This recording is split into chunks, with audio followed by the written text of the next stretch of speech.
The desert had never been kind to Cole Tanner. Even before that night, he'd known its cruelty, the way heat could strip a man to bone and dust, how silence could swallow screams whole. But nothing in all his 30 years had prepared him for the inferno that raged beneath the red cliffs of Apache territory the night everything changed. He'd been tracking stolen cattle, at least, that's what he told himself. Truth was, Cole had been chasing ghosts. His father's ranch was burning through money faster than he could rebuild fences, and he'd ridden out alone into hostile land, desperate and reckless. He thought he could scare off the thieves, win back a bit of pride. Instead, he rode straight into a warpath. The smell of smoke hit first, sharp and bitter, mixed with the iron tang of blood. As he crested a ridge, the world below him glowed orange. An Apache camp burned. Tents crackled like parchment. Shadows ran wild, men, women, horses screaming. He pulled his rifle without thinking, the instinct of a man who'd seen too much killing but couldn't stand to see it again. Then he saw him. An Apache warrior lay half buried in the sand, his chest streaked with blood, a spear pinning his shoulder to the ground. He couldn't have been more than 25. The fire's light flickered over his face, strong, proud, but twisted in pain. Cole should have turned away. This wasn't his fight, but when the wounded man's eyes opened, dark, unflinching, defiant, something in Cole froze. "Don't move," Cole said, though he doubted the Apache spoke much English. He knelt anyway, gripping the spear, snapping it off near the wound. The man didn't cry out. He only stared, as if trying to memorize the face of the fool saving him. "Why are you helping me, white man?" The Apache rasped, his voice dry as sandpaper. Cole hesitated. "Don't rightly know." He pulled the man to his feet, slung one arm over his shoulder, and staggered toward the shadows beyond the burning camp. Arrows hissed through the smoke. The air was alive with death. A woman's scream cut through the noise and then stopped. Cole flinched, turning just long enough to see her fall. A slender figure in white buckskin struck by stray fire. Her hair, black as night, fanned across the sand. The Apache groaned, struggling to break free. "Lena!" he shouted. Cole held him back. "You can't go, she's gone." The man fought like a wild thing, nearly dragging Cole down with him. But when he saw her body still in the flames, his strength crumbled. He went limp, sinking to his knees, a low, broken sound tearing from his throat. Cole didn't understand the words, but he understood grief when he heard it. They made it to a dry riverbed by dawn. Cole bound the Apache's wound as best he could, using strips torn from his own shirt. "You'll live," he muttered. The Apache's eyes fluttered open. "You shouldn't have saved me," he whispered. "Now we both carry her death." Cole looked away. The words cut deeper than the desert wind. He wanted to speak, to defend himself, but guilt sealed his tongue. He'd seen that woman's face in the fire. Every time he blinked, it was there again. Her open eyes, her stillness, the faint scent of burning sage. By sunrise, the Apache was gone. Cole woke to find the riverbed empty, his canteen missing, and a single word carved into the sand beside him. Taza. He rode home in silence, the desert stretching endless and hollow. He never told a soul what happened. Not about the fire, not about the woman, not about the man he'd saved. Some nights, when the wind rattled the shutters, he thought he heard her scream again, or Taza's voice in the dark, whispering curses into the dust. Cole Tanner buried that night deep like a wound that refused to heal. But the desert never forgets, and neither did Taza. It was early spring when the past came riding back to Cole Tanner's land. The air carried a cool bite from the mountains, and the grass had just begun to show green through the dusty soil. Cole was mending a fence on the north ridge, alone as usual, when his horse gave a low, nervous whinny. At first he thought it was a drifter, some ranch hand looking for work or a rustler scouting his herd. But as the lone rider drew closer, Cole felt the hair on his neck stiffen. The stranger moved with quiet confidence, his body upright and still in the saddle, his dark hair tied back with a strip of leather. The horse beneath him was a painted Mustang, wild-blooded and untamed, the kind only an Apache would ride. Cole set down his hammer slowly. His heart thudded once, hard. The man reined in about 20 yards from the fence and dismounted. The silence stretched between them, broken only by the groan of wind through the grass. "Tanner," the stranger said at last.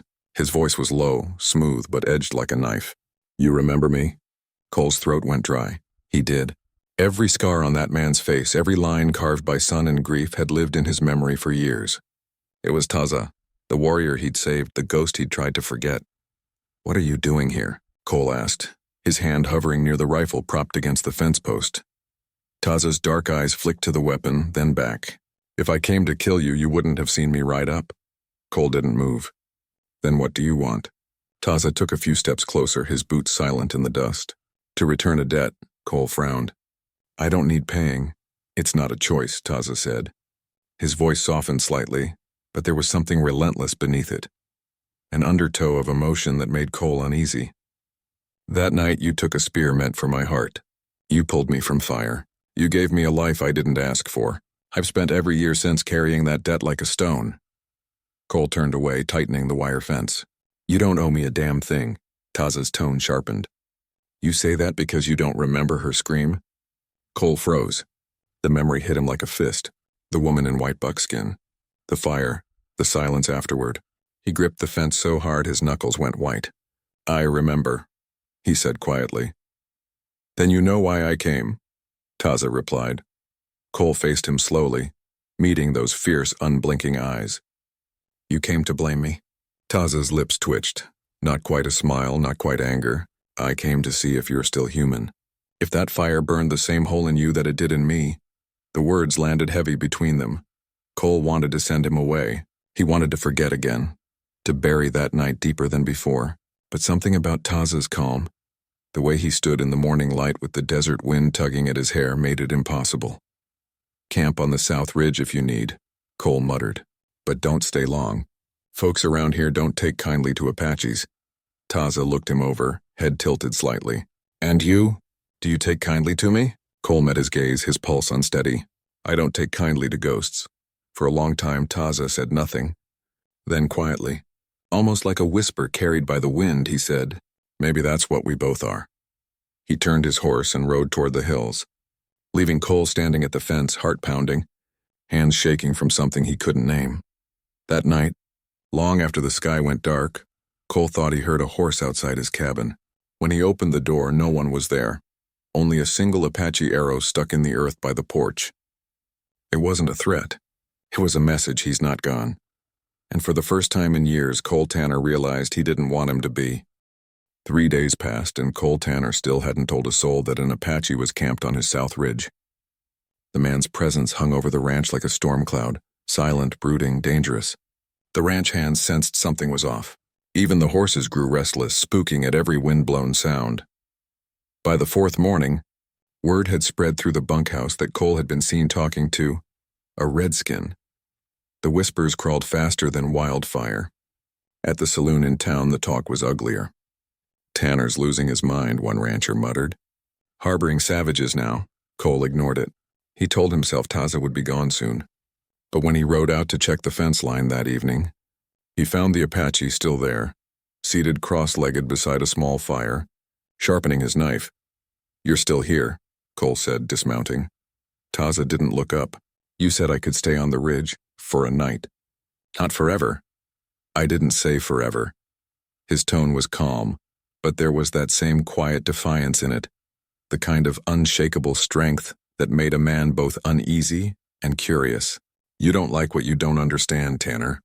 "You never did," Cole folded his arms. "And you think you understand me?" Taza finally looked up, his dark eyes gleaming in the firelight. "I know the way you avoid looking toward the south. I know you don't sleep when the wind blows from the canyons. I know you still see her in your dreams." Cole felt his jaw tighten. "Stop. I can't," Taza said softly. "Because I see her too." The words hung in the air between them, alive with the kind of tension that made Cole's pulse hammer. The fire popped, throwing sparks into the dark. He wanted to speak, to demand what Taza wanted from him. But the Apache's gaze held him still. Steady, relentless, almost tender. Finally, Cole said, "You came back to haunt me?" "No," Taza murmured. "To remember her properly." Cole stared at him, unsure what to say. He didn't know how to make sense of this man who spoke with both fire and sorrow, who carried tragedy like a sacred thing. That night when Cole rode back home, he found 2 of his hands waiting on the porch, Will and Carter. "Good men but loyal to gossip," Boss Will began, voice tight. You know there's an Apache setting up camp on your land? Cole didn't flinch. I know. Then why ain't you driven him off? Down's already talking. They think you've gone soft or crazy. Carter spat into the dust. You feed that savage, you'll draw more of his kind.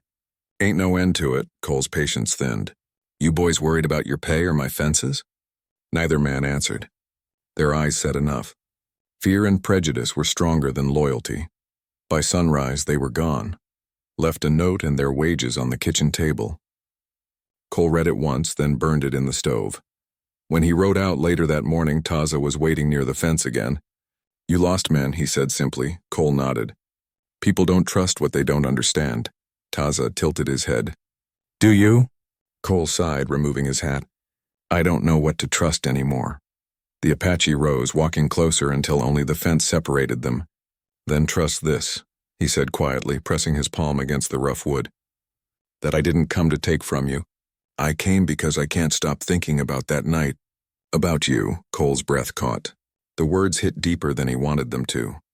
He stared at Taza, this man he'd once pulled from fire, this stranger who knew his secrets better than anyone alive, and felt something shift in his chest. Not fear, not anger. Something else he didn't answer. Couldn't. Taza gave a small nod, as if he understood, and turned to walk back toward the ridge.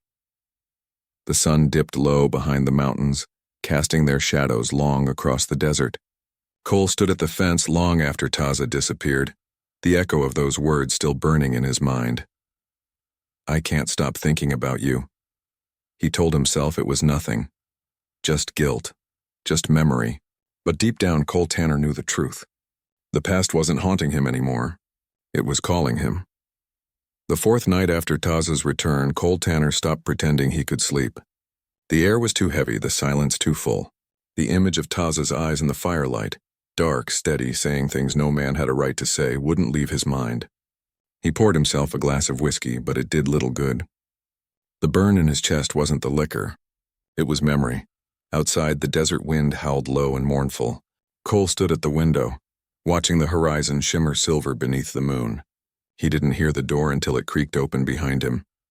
You shouldn't come here, he said quietly without turning. Taza's voice came soft from the dark.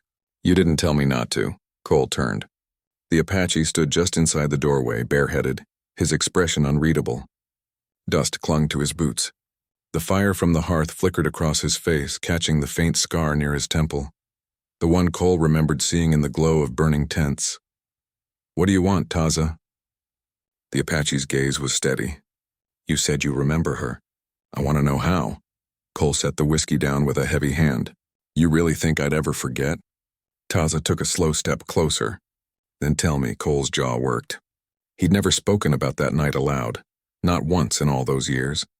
But now, with Taza standing before him, demanding the truth with quiet patience, the words started to come unbidden. She ran toward the fire, he said hoarsely. Everyone else was running away, but she went back. I saw her trip over a child. She picked the kid up, threw him clear. And then the tent came down. He closed his eyes, the memory still sharp. I tried to reach her. I swear I did, but by the time I got close, it was too late. When he looked up again, Taza's face had changed. The anger that usually lived there was gone. What remained was something deeper, grief so old it had turned quiet. She was called Lena, Taza said softly. My promised one. She wasn't meant for war. She wanted peace. She believed that someday White and Apache might share the same sky without killing each other. Cole's throat tightened. And I burned that dream to ashes. Taza stepped forward, close enough that the scent of sage and smoke clung between them. No, you didn't kill her. The fire did. The fear did. The lies between our people did. He paused, then touched his chest lightly. But I did hate you for years. Until I realized that when I closed my eyes, it wasn't her I saw in the flames. It was you pulling me from them. Cole stared, his breath caught somewhere between disbelief and something that felt dangerously like understanding. Why tell me this now? Because I've carried both your face and hers in my heart too long, Taza said. And I don't know which one haunts me more. The room fell silent. Only the wind moaned through the cracks in the cabin walls. Cole turned away, gripping the edge of the table until his knuckles turned white. You talk like I'm some kind of ghost. Taza gave a faint, almost sad smile. Aren't we both? The words lingered in the air. For a long time, neither man spoke. The fire popped, sending up a small flare of sparks. Finally, Cole exhaled. I can't change what happened. I know, Taza said quietly.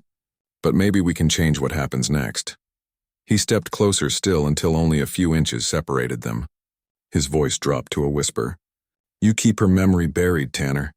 But it's not her that's burning you alive. It's what you felt that night when you looked at me. Cole's heart stumbled in his chest. He couldn't move, couldn't breathe. The truth in Taza's eyes was unbearable and undeniable. Taza turned then, walking toward the open door. Tomorrow I ride at dawn, he said. But you'll see me again. The door shut behind him with a soft thud. Cole stood there for a long time, staring into the dying fire, his pulse still echoing with the Apache's words. You'll see me again. He didn't know whether to pray that it was true or hope that it wasn't. The morning sun burned gold across the plains, illuminating Cole Tanner's ranch like a gilded cage. He stood on the porch watching the horizon, wondering if Taza would return. A week had passed since their last encounter, and in that time the ranch had grown quieter. Too quiet. The absence of the Apache left a strange hollow in Cole's chest that he hadn't expected. Then a distant cloud of dust appeared along the ridge. Cole's heart tightened. He instinctively reached for his rifle, though he knew the moment he saw Taza's painted Mustang, his finger would relax. Taza rode into the yard with the easy grace of a man who belonged to the land itself, but he wasn't alone. Behind him came a small group of Apache warriors, wary and silent, scanning the horizon like hawks. Cole's men, what few remained, stepped forward nervously. Cole raised a hand. Easy. Taza slid from his horse, the sun catching the sharp angles of his face. They need shelter, he said simply. And I need your help, Cole frowned. Help from me? Yes, Taza said. Your people are in danger. Cole's stomach sank. He had assumed that the past could stay buried, that his quiet life behind fences would remain untouched.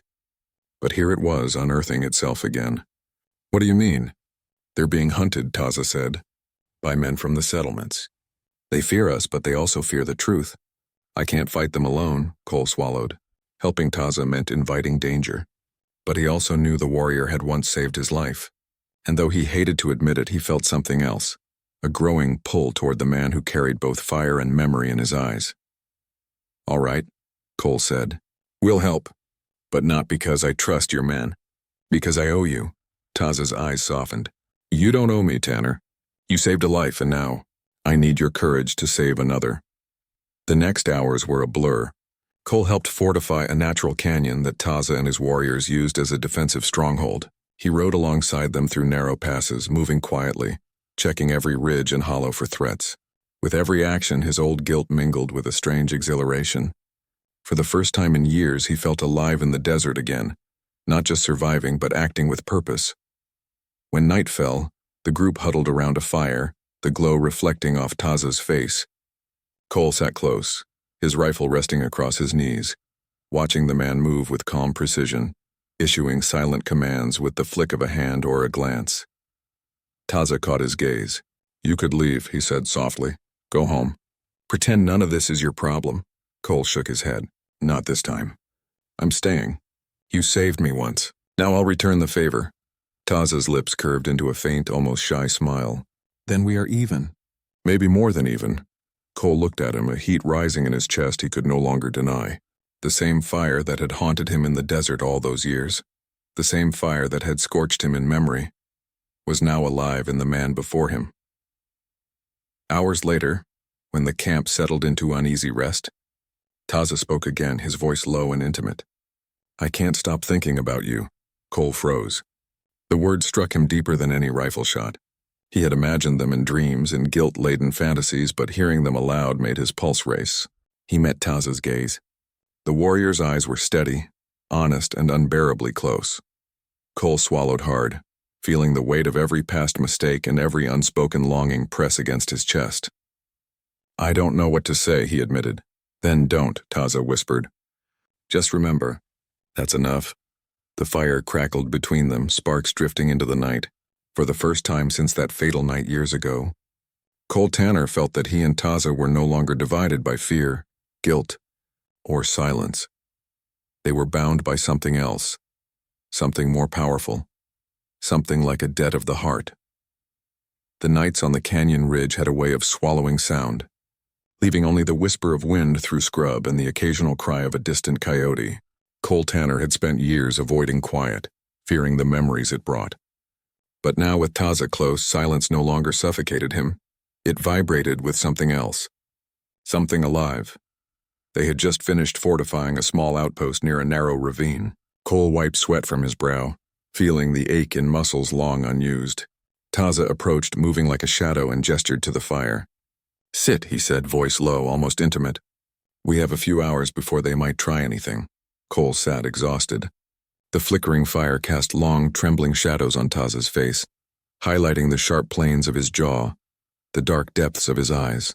He looked different in the firelight than he did in the harsh morning sun, softer, almost human. Yet that quiet intensity, the same fire that had haunted Cole for years, remained. "You've changed," Taza said softly.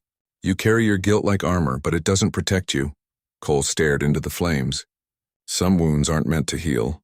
Taza moved closer, sitting opposite him. The space between them seemed charged, electric. "Perhaps not," he said, voice barely above a whisper. "But some wounds need to be shared." Cole's pulse quickened. He wanted to speak, to deny it, to retreat into old habits. But Taza's presence made retreat impossible. There was something raw and unshakable in him, a combination of patience and insistence, of strength and closeness that drew Cole in despite every instinct to pull away. The Apache leaned forward slightly, gaze fixed. "I think of you, Tanner, always. Every time I close my eyes, I see your face. That night, I've relived it more times than I can count. And not just the fire, you, pulling me from it, saving me." Cole's hands clenched in his lap. The words were heavy, carrying all the unspoken tension of years. He swallowed, voice tight. You shouldn't feel that way. He faltered, unsure how to finish. "Not someone to be thought about like that." Taza's eyes softened, but his tone remained firm. "I can't stop thinking about you, Cole. You don't get to hide anymore. Not from me, not from yourself." Cole's breath hitched. He had imagined this moment in his darkest dreams, felt the pull of it in lonely nights, but never dared to face it so openly. The way Taza's gaze held him, unrelenting yet patient, made every wall he had built crumble. A night wind stirred, sweeping sparks from the fire into the darkness. Cole swallowed again. "And what if it's dangerous?" he whispered. "What if giving in changes everything?" Taza smiled faintly, leaning closer. "Then we face it together." The firelight danced over Taza's face, casting it in a way that made him seem both real and untouchable at once. Cole felt a heat rise in his chest he couldn't name. Desire, fear, longing, they all collided, leaving him raw and exposed. For a long moment, neither spoke. The canyon held its breath with them. Then slowly, Taza reached out, brushing Cole's hand with his own. The touch was brief, yet it carried more meaning than any words could. Cole felt the electricity of the connection spark through him. "You're not alone," Taza murmured. "Not tonight. Not ever." Cole finally let himself exhale, letting the tension of years seep away into the night. He didn't respond verbally. There was no need. The fire, the wind, and the small, intimate brush of hands said everything. As the night deepened and shadows lengthened, the two men sat in silence, bound by unspoken truths, by desire that neither fully understood, and by a shared memory that had brought them together against impossible odds. For the first time since that night of fire, Cole Tanner felt something he hadn't felt in years. Hope. Hope that perhaps some wounds could heal. Hope that some bonds, no matter how forged in tragedy, could endure. And hope that some whispers in the dark could carry more than just memory. They could carry the promise of something more. Cole Tanner had grown used to the quiet of his ranch, the steady rhythm of chores and the desert wind as his only companion. But the presence of Taza had brought something he hadn't expected. Life, tension, and the stirring of emotions he'd long buried. The Apache stayed close now, helping with the herd, patrolling the ridges, and silently commanding respect even from the few remaining ranch hands.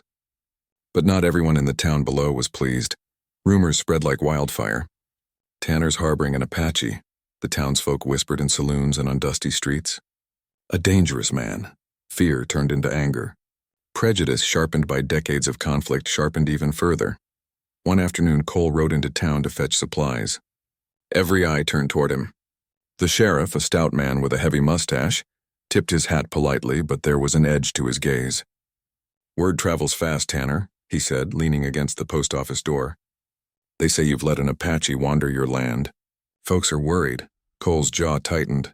"He's no threat. He's someone I owe my life to." The sheriff sighed. "You might owe him your life, but the town doesn't owe him anything.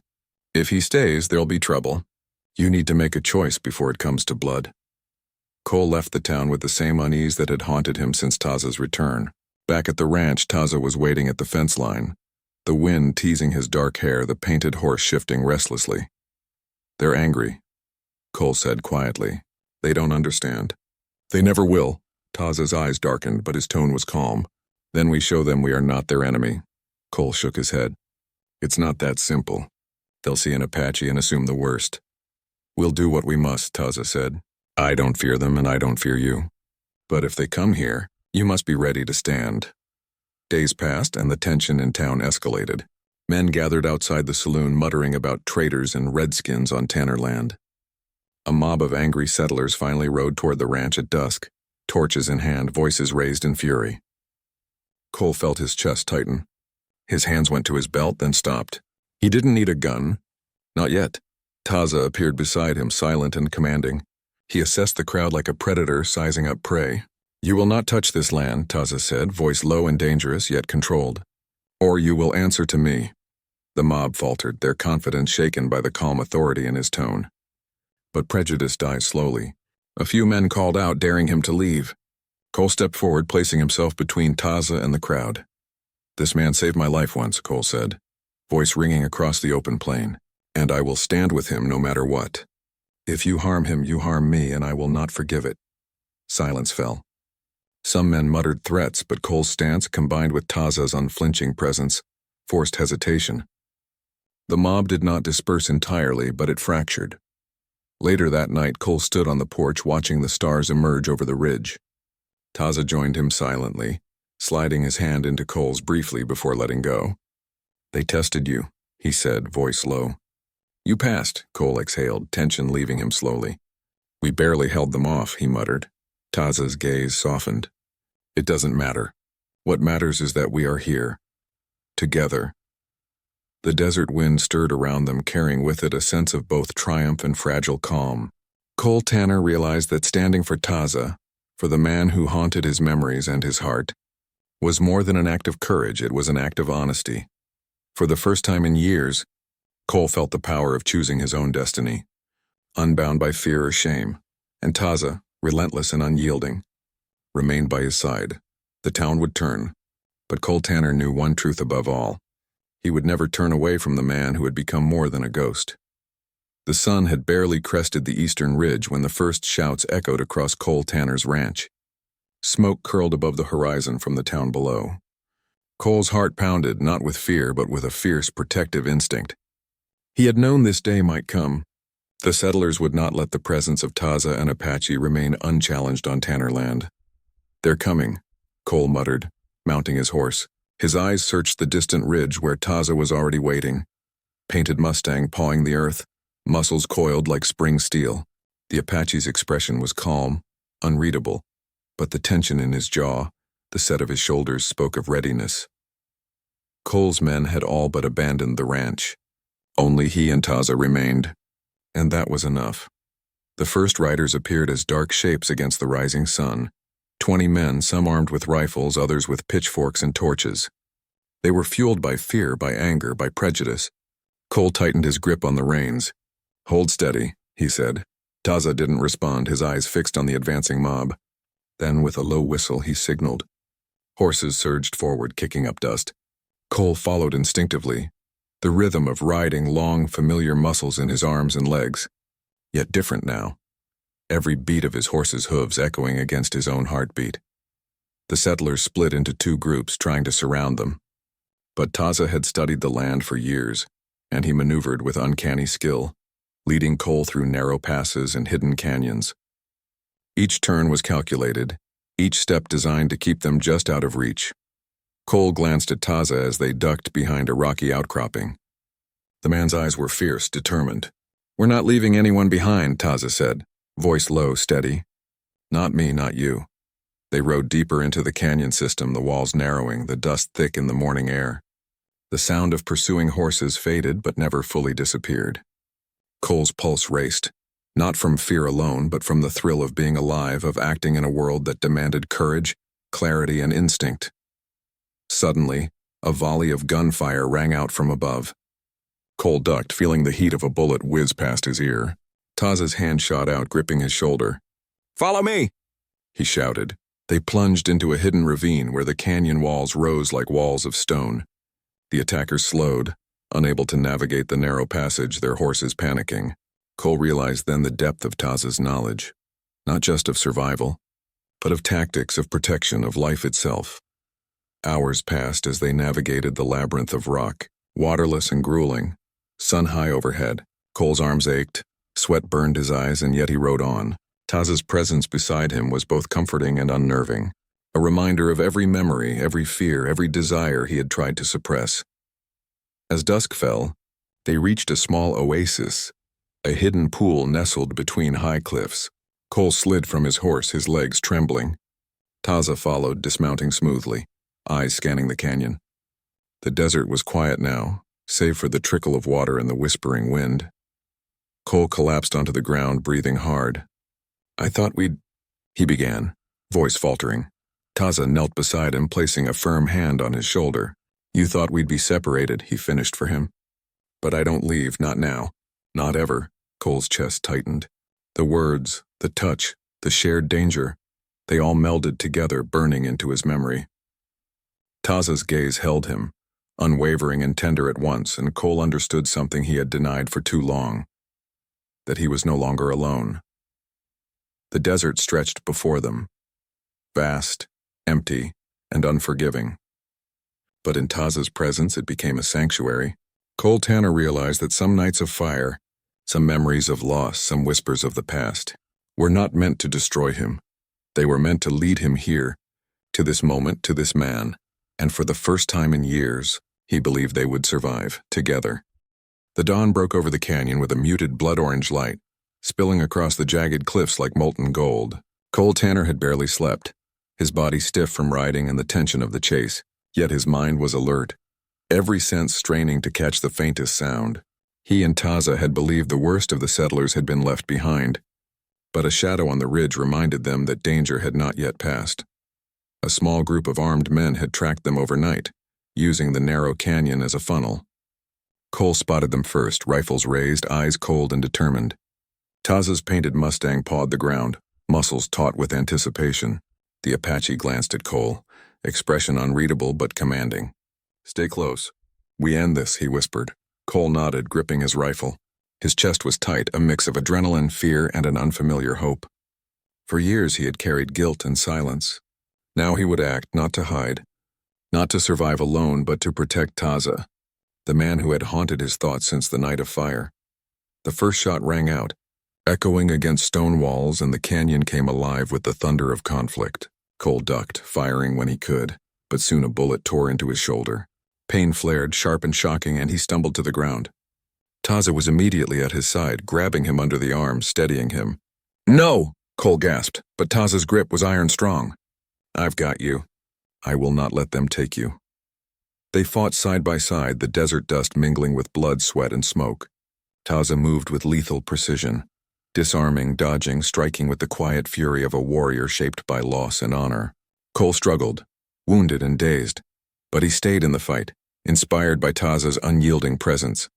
A final push brought them to a narrow ledge above a rushing river.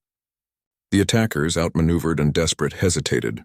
Cole's wound throbbed, but he didn't fall. He saw Taza press his forehead to his, eyes dark and searching, silently asking if he could bear it.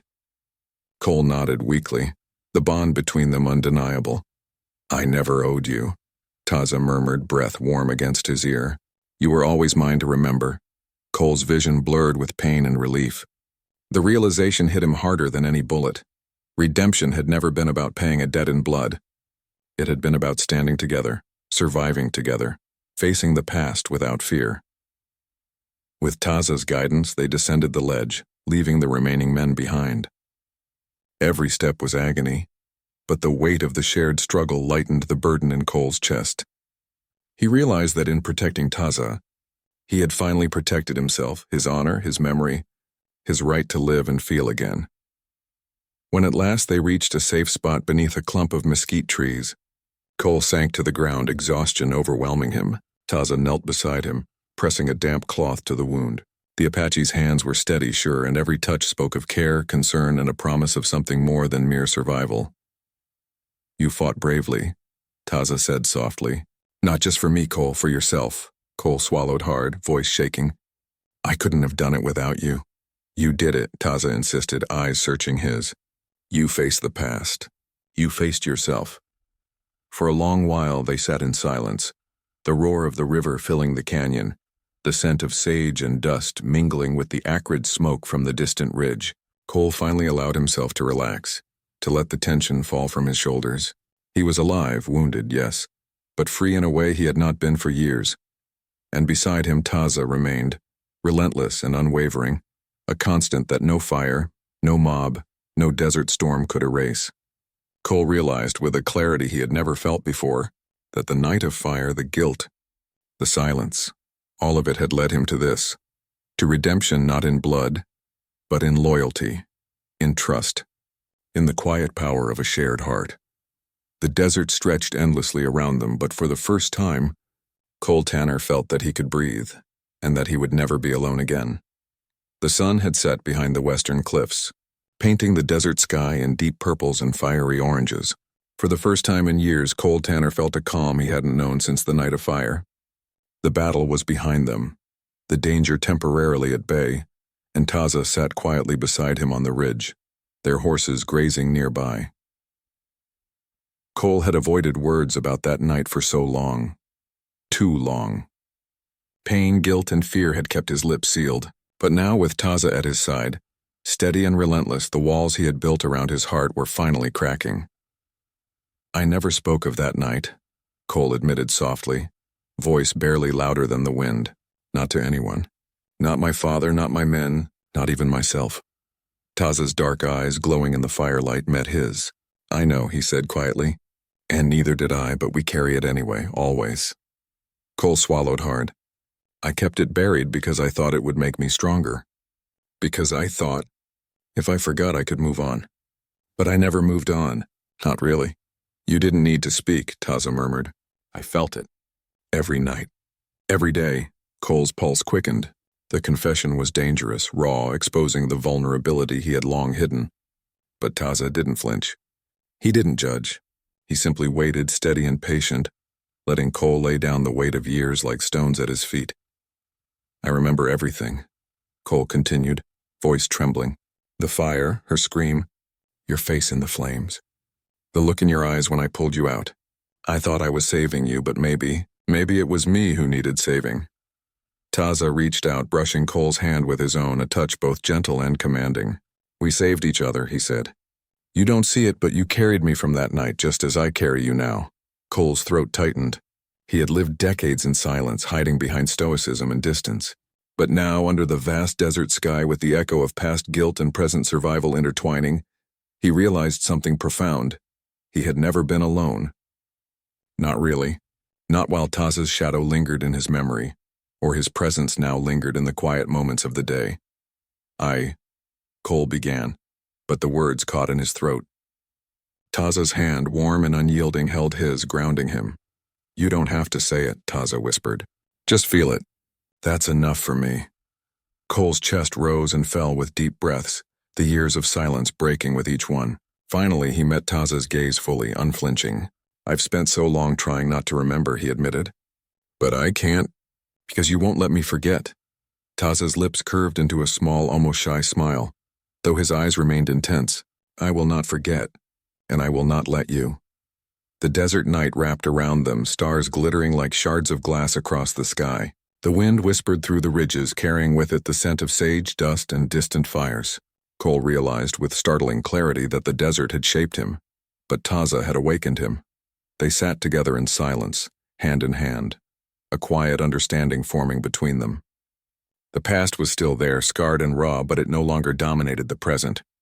For the first time, Cole Tanner could breathe without the weight of guilt pressing on his chest. "I can't stop thinking about you either," Cole whispered finally, voice low and honest. Taza's hand tightened slightly, a reassurance and a promise. "Then we are even," he said softly. "More than even. From now on, we face the world together." Cole nodded, feeling a warmth that had nothing to do with the fire and everything to do with the man beside him. The night stretched on, peaceful yet charged with possibility. The desert, relentless and unforgiving, seemed to bow to the quiet truth that had emerged. Two hearts, bound by fire, blood, and memory, could find redemption, not just in survival, but in one another. And for the first time in years, Cole Tanner spoke openly without fear or hesitation. He no longer needed to hide. The man who had carried silence for so long had finally found his voice, and the desert listened.